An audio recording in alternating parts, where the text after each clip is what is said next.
Para saudara, umat Hindu dimanapun berada, pada kesempatan yang baik ini, pada pagi hari yang penuh akan keindahan ini, saya sedikit akan berbagi sebuah cerita kepada seluruh umat Hindu dimanapun berada.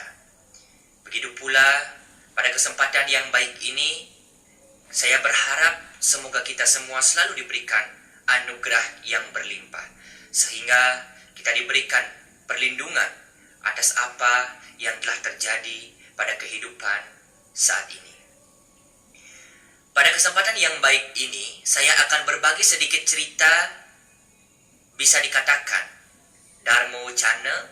Pada kesempatan yang baik ini, saya berbagi dengan seluruh para sahabat, para saudara di media sosial, agar mampu memaknai segala sesuatu yang terjadi di kehidupan kita saat ini. Saya akan mengambil 3 topik dalam pagi hari ini.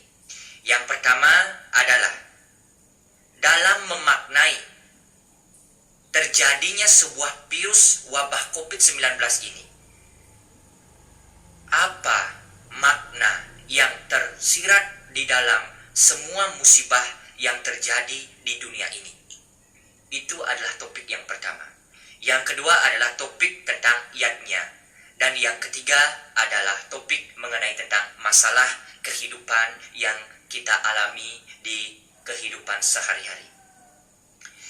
Yang pertama mengenai tentang virus COVID-19 dengan cara kita memaknai yang terjadi di alam kita saat ini.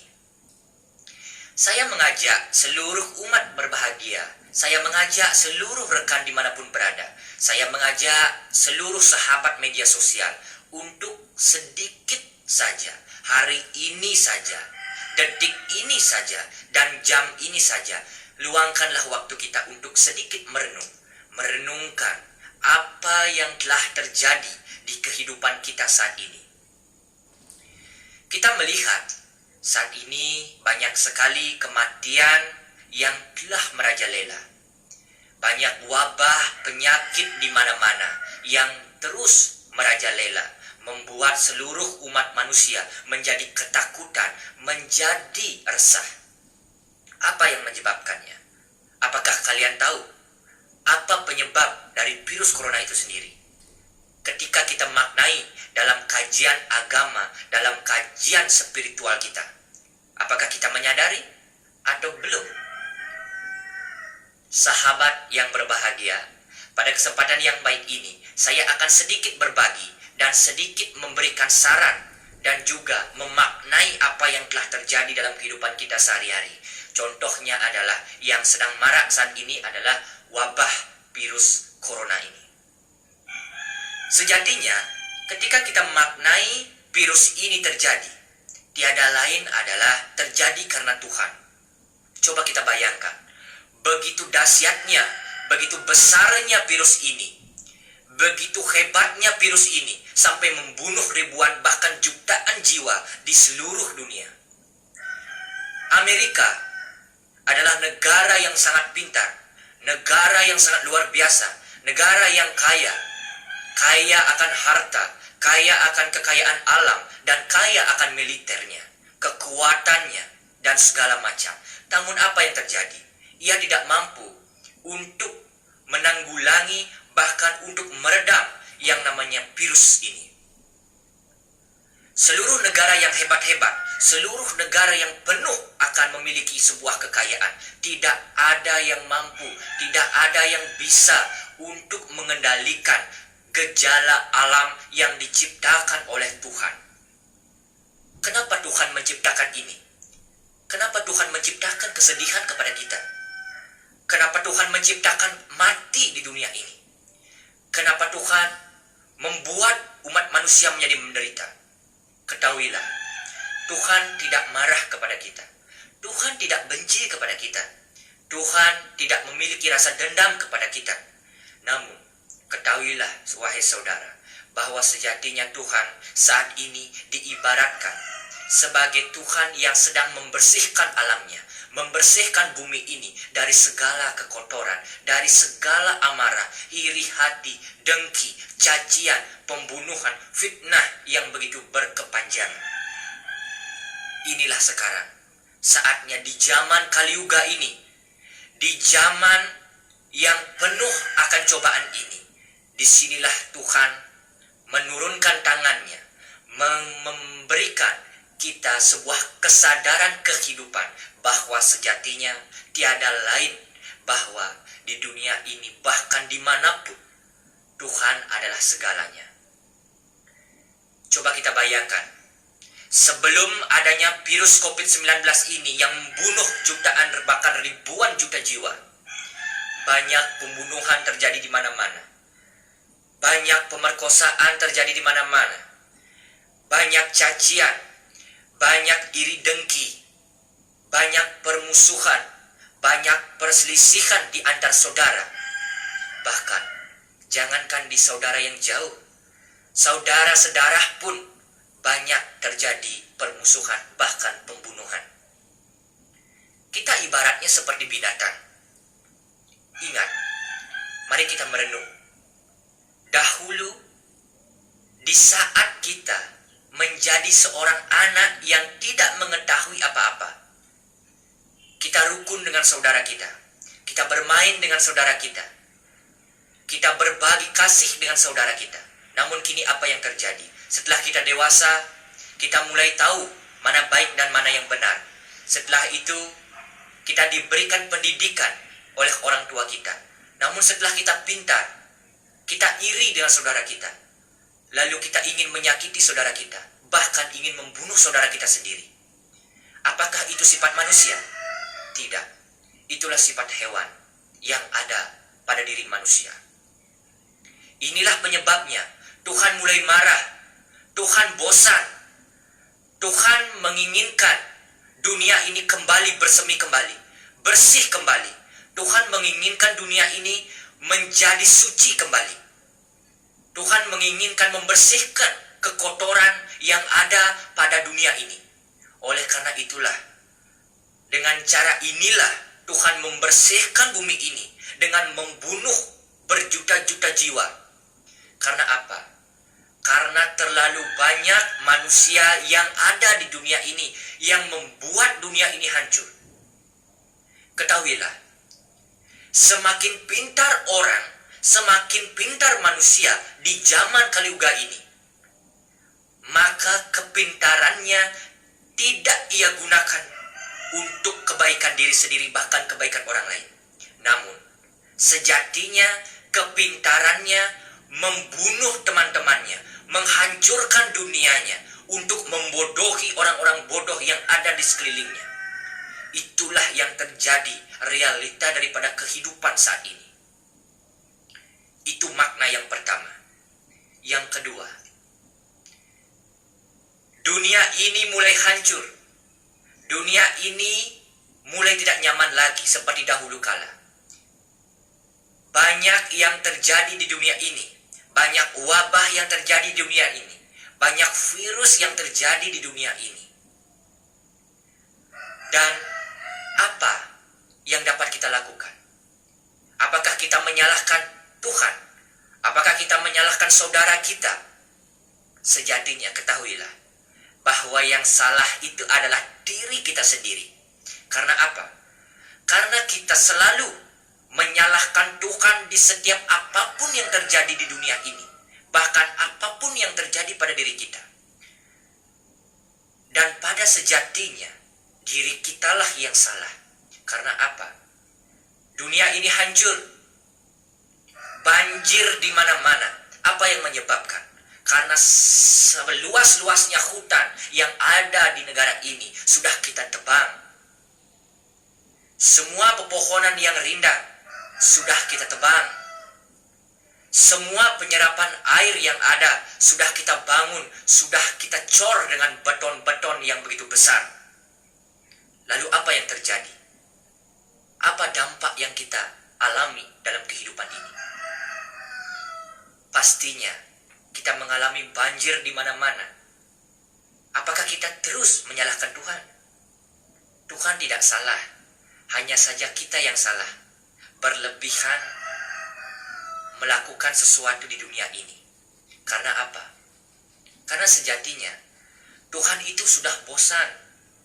Tuhan itu sudah lelah. Kenapa Tuhan bosan dan lelah? Itu semua tiada lain adalah bosan dengan tingkah kita. Bosan dengan perilaku manusia yang selalu suka menyalahkan tetapi tidak mau disalahkan. Pintar menilai orang lain tetapi bodoh dalam menilai dirinya sendiri. Itulah sifat manusia yang Tuhan benci dari kita.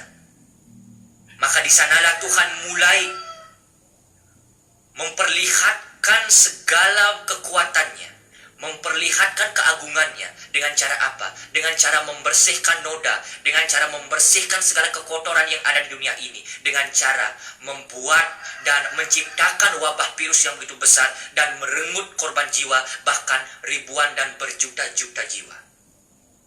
Itu adalah makna yang dapat saya berikan kepada umat sedharma dimanapun berada pada pagi hari ini.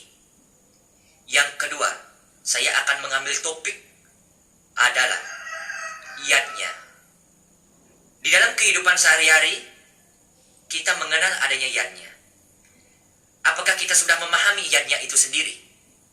Apakah kita sudah mengetahui apa itu arti yadnya? Baik, saya akan jelaskan sedikit rincian yang dimaksud dengan yadnya itu sendiri. Yadnya itu adalah sebuah pengorbanan suci yang didasari oleh rasa tulus ikhlas di dalam diri kita. Namun sejatinya, kata yadnya yang berartikan tulus ikhlas di dalam diri, sejatinya ketika kita mengatakan realita daripada kehidupan kita sehari-hari, banyak orang melakukan yadnya bukan untuk ketulus ikhlasan, melainkan untuk memperlihatkan dirinya bahwa dirinya mampu melakukan yadnya. Ego melakukan yadnya yang kecil sehingga dia berusaha bergebu-gebu untuk membuat yadnya yang begitu besar.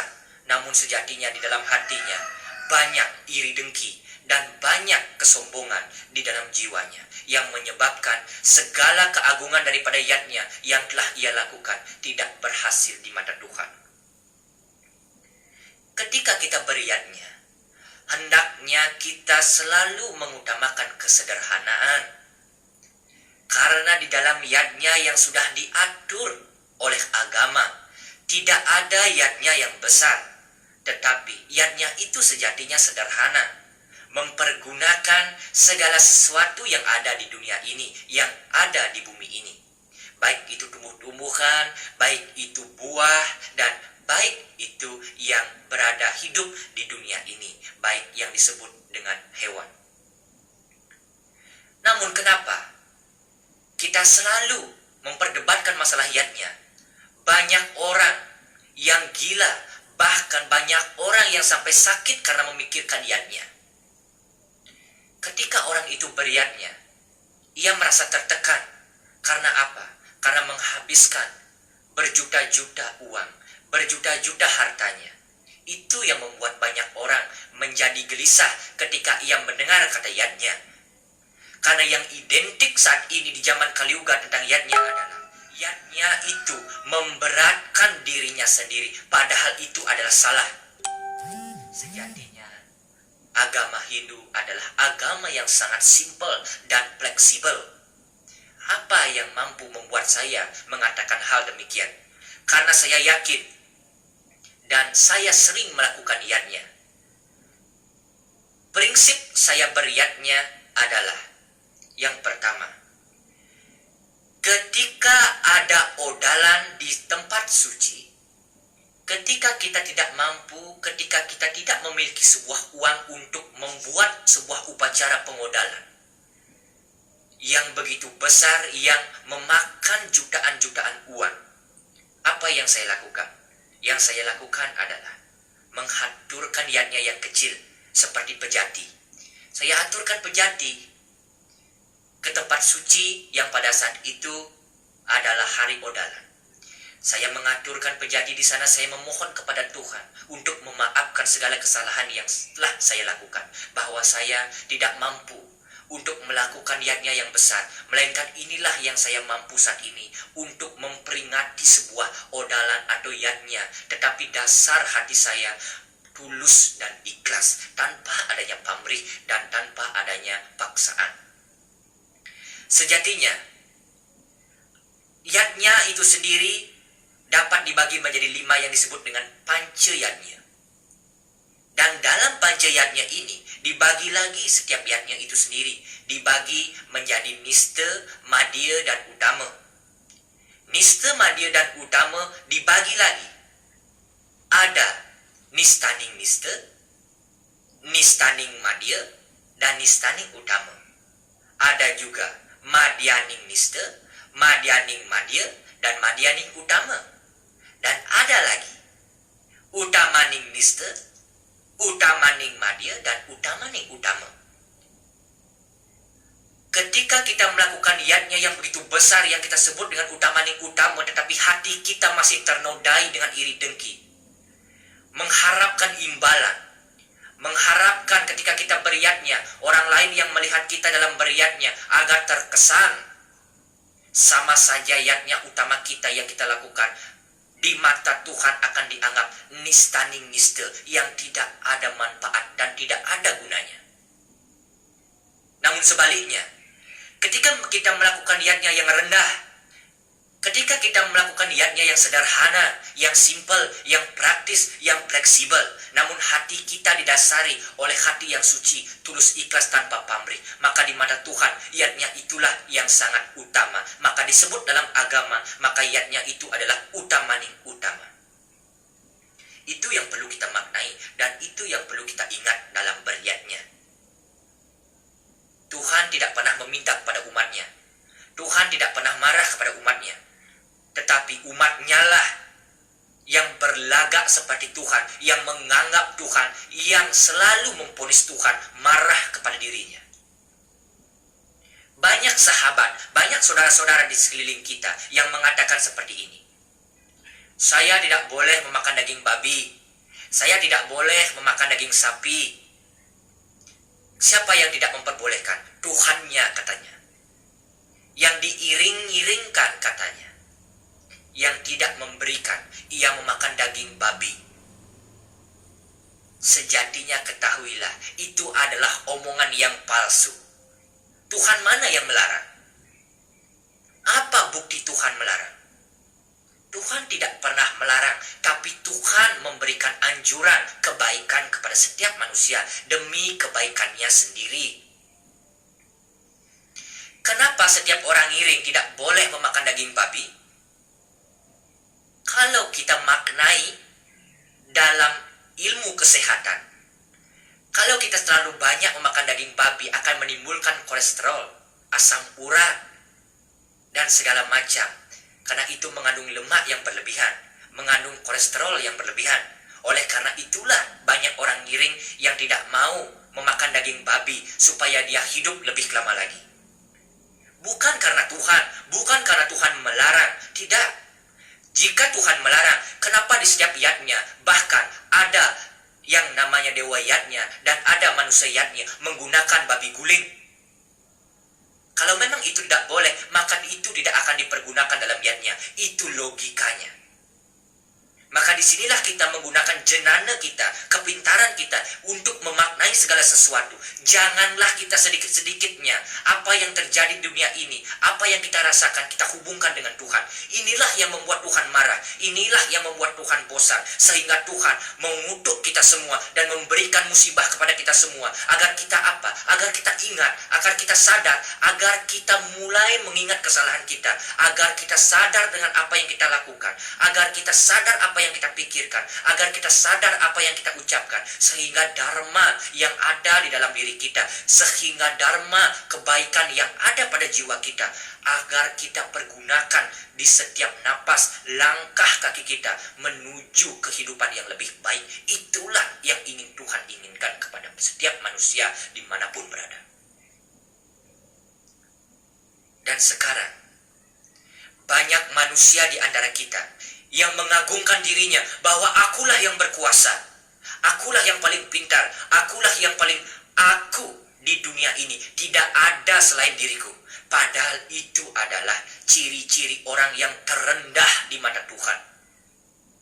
Namun sebaliknya, Ketika ada orang yang merendah di hadapanmu, ketika ada yang menganggap dirinya bodoh di hadapanmu, bahwa ketahuilah bahwa Tuhan menganggap orang itu adalah orang yang pintar, bijaksana, dan memiliki wiweka dan dharma yang mulia. Inilah yang harus kita semua sadari dalam kehidupan. Janganlah kita semata-mata menyalahkan Tuhan di mana-mana Tuhan yang salah. Seperti himbauan dari PHDI Bali. Waktu ini kita dianjurkan pada saat kita purnama. Nemuin purnama adalah hari suci umat Hindu di Bali dan dimanapun berada. Dan pada hari purnama itu kita dihimbau untuk mengaturkan daksina pejati di Pemerajan Suang-Suang. Kenapa hanya daksina pejati saja yang diri kita sejatinya adalah terlahir dari yatnya? Banyak orang yang malah menyepelekan, bahkan malah mencaci maki himbauan itu, malah menghina orang yang memberikan himbauan itu. Itu mencerminkan orang yang memiliki pengetahuan dan wiweka dharma agama Hindu yang sangat rendah sekali. Di media sosial saya baca, ia tidak terima mengaturkan badan pejati pada hari purnama. Untuk apa? Apakah ada manfaatnya? Ketahuilah wahai saudara, pemerintah tidak ada membuat masyarakatnya menjadi resah. Tidak mungkin keinginan pemerintah itu membuat buruk masyarakatnya, melainkan pemerintah menginginkan masyarakatnya agar terlindung dari wabah, terlindung dari penyakit. Kenapa kita disuruh, dihimbau mengaturkan pejati di Pemerajan kita Suang-Suang? Perlu kita ketahui, sejatinya agar kita ingat ngerstiti bakti, agar kita ingat nyakupang tangan, agar kita ingat berdoa ke hadapan leluhur kita. Kita sibuk mencari pura di mana-mana, bahkan sampai di luar negeri, bahkan sampai di ujung dunia. Sampai ke India kita cari kuil, sampai ke India kita cari Tuhan, sampai ke luar negeri kita cari Tuhan. Tetapi sayangnya Tuhan yang ada pada diri kita, Tuhan yang ada dekat pada di rumah kita, leluhur yang ada di rumah kita sendiri, kita tidak hargai, tetapi kita malah pergi mencari Tuhan yang berjauh-jauh, memakan waktu yang begitu lama, memakan uang yang begitu banyak. Ibarat sebuah pemerintah.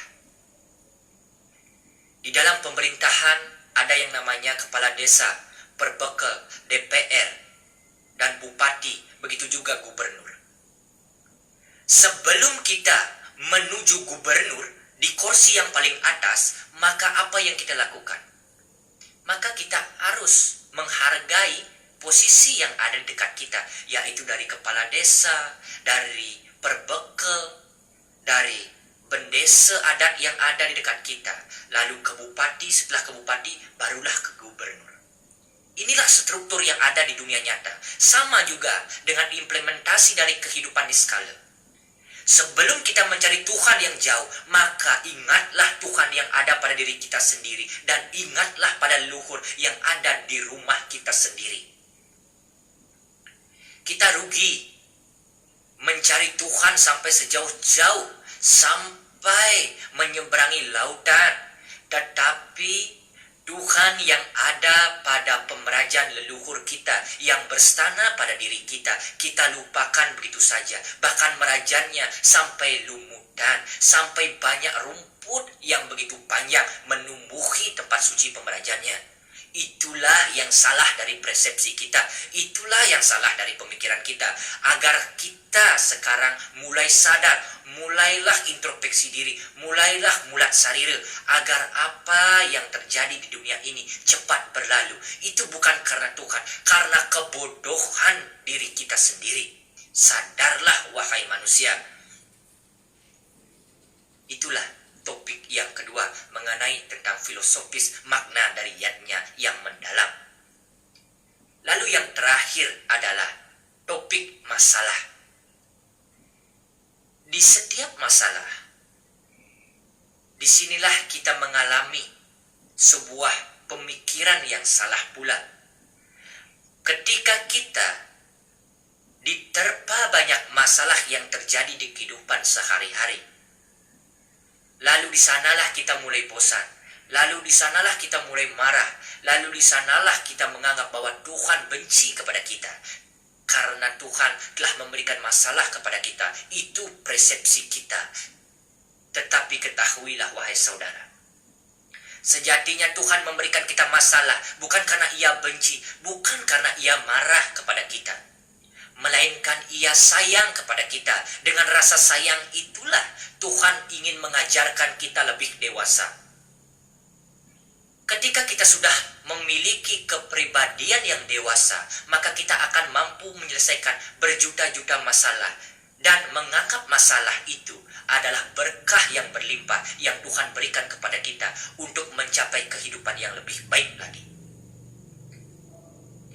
Di setiap hidup kita tidak luput dengan masalah, baik itu masalah pribadi yang terjadi di lingkungan, di keluarga, bahkan masalah yang terjadi di diri kita sendiri. Namun, maknailah masalah itu sebagai sebuah landasan pembelajaran, implementasi dari kehidupan kita sehari-hari. Bagaimana cara kita untuk menyelesaikan segala masalah yang terjadi, agar apa yang kita harapkan dapat kita capai dalam kehidupan kita sehari-hari. Sejatinya masalah itu adalah ujian pendewasaan kepada kita.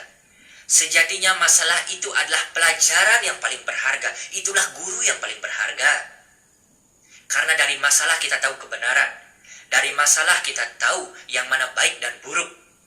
Dan dari masalah kita mengetahui arti sebuah kedewasaan pemikiran yang sejati. Itulah makna dari masalah. Di dunia ini tidak ada yang tidak memiliki masalah. Semua memiliki masalah. Begitupun saya, banyak masalah yang terjadi dalam kehidupan sehari-hari. Namun apa yang saya lakukan? Apakah saya harus menangis? Apakah saya harus marah? Siapa yang perlu saya marahi? Apakah diri saya sendiri? Ataukah Tuhan? Ataukah orang yang terdekat? Tidak. Kita tidak perlu menyalahkan diri kita sendiri, bahkan orang lain, bahkan Tuhan itu sendiri. Yang perlu kita lakukan adalah introspeksi diri. Mengingat kesalahan kita dan apa yang harus kita lakukan untuk menyelesaikan masalah yang kita alami, masalah yang kita hadapi saat ini. Di setiap masalah, pasti ada jalan keluar, tanpa terkecuali. Tuhan memberikan masalah, namun Tuhan memberikan jalan kepada kita. Ketika kita sudah mulai bosan, ketika kita sudah mulai menyerah dalam masalah itu, maka Tuhan mulai turun tangan untuk membantu masalah kita agar terselesaikan. Maka, ketika kita memiliki sebuah masalah, ingatlah berdoa. Tetapi, jangan pada saat bermasalah saja kalian ingat berdoa. Namun, ketika kalian bahagia, ketika kalian berkelimpahan harta, tidak berkekurangan sandang dan pangan, kalian lupa akan berdoa. Kalian lupa akan keagungan Tuhan. Maka, di saat kalian lupa, di saat kalian mulai tidak sadar dengan adanya Tuhan, maka di sanalah Tuhan memberikan sebuah masalah agar kita ingat dengan keagungan Tuhan dan ingat dengan Tuhan yang ada pada diri kita, sehingga kita memohon bantuan dari kekuatan dan kepintaran yang dimiliki oleh Tuhan yang maha segalanya. Itulah yang dapat saya sampaikan kepada seluruh umat dimanapun berada. Semoga pada kesempatan yang baik ini, pada pagi hari ini yang penuh akan cerah, sinarnya matahari yang menyinari bumi, ibarat sebuah candra Tuhan, ibarat sebuah ilmu pengetahuan yang memiliki sinar yang begitu dahsyat, sehingga menyinari segala kegelapan yang ada, sehingga seluruh kegelapan menjadi sirna dan terang benderang. Semoga apa yang saya sampaikan ini mampu kita pahami, mampu kita implementasikan dalam kehidupan sehari-hari, sehingga kita mampu menyadari kesalahan yang ada pada diri kita sendiri. Dan yang terlahir di dunia ini adalah orang-orang yang sangat spesial di mata Tuhan, yang sangat sempurna di mata Tuhan. Namun, banyak di antara kita yang dianggap makhluk paling sempurna, yang makhluk memiliki sebuah wiweka, kecerdasan di antara makhluk-makhluk yang lain, yang paling cerdas, mengetahui mana baik dan buruk. Sejatinya di saat ini, kita semua malah berbalik arah. Kenapa berbalik arah? Karena semua wiweka yang ada pada diri kita bukannya malah menolong diri kita sendiri, bukannya malah memanfaatkan untuk membantu orang lain, malah merusak diri kita sendiri, malah membodohi orang lain. Itulah yang harus kita rubah agar sesuai dengan agama, sesuai dengan ajaran Dharma, sesuai dengan perilaku baik, agar kita mampu menjalani hidup lebih baik lagi, dan Tuhan memberikan segala perlindungannya, segala penerangan, dan segala tuntunannya kepada diri kita, sehingga kita terhindar dari segala perjalanan buruk yang kita dapati di kehidupan yang penuh akan lika-liku ini.